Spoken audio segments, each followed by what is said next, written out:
Boing, boing, boing.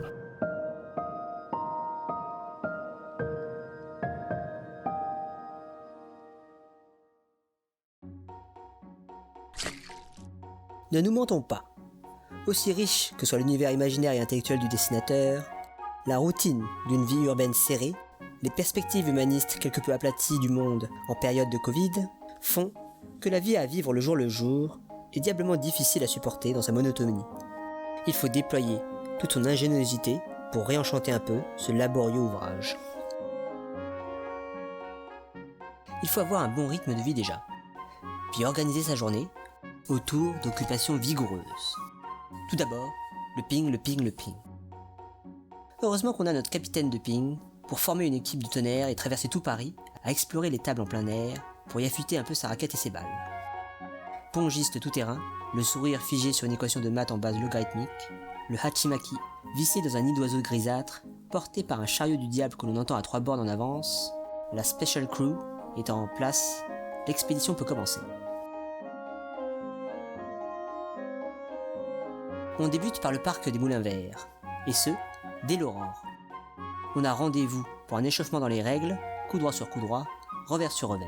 2 topspin à gauche, 2 topspin à droite, service remise démarrage, de quoi remettre en branle la machine pongiste et son 6ème sens, celui qui permet de faire tourner la balle plus vite qu'une perceuse ne tourne sur elle-même.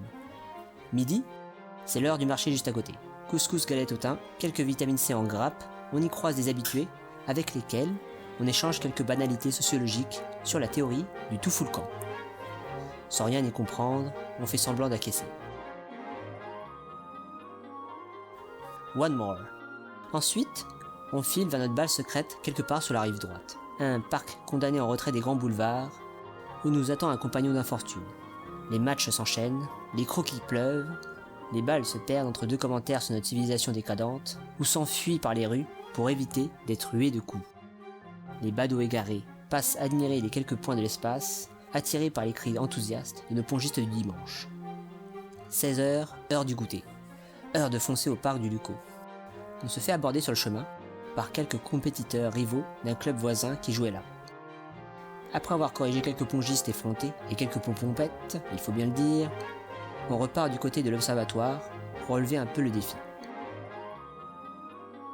Ici, ce sont les gros joueurs qui s'y donnent rendez-vous. Un match, c'est sérieux. On y met en jeu son honneur, l'image de son club, l'image de son quartier.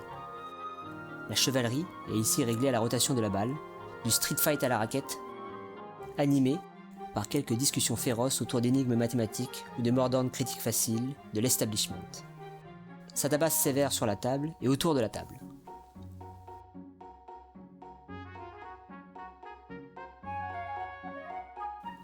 Enfin, 19h. C'est le traditionnel sprint à la maison. Pour ne pas se faire gauler avant le couvre-feu, on rase les murs, mais on court le plus vite possible quand même dès que le chemin est bien dégagé. Je n'avais pas ressenti une telle culpabilité benet depuis l'école primaire. Quelle époque on vit quand même.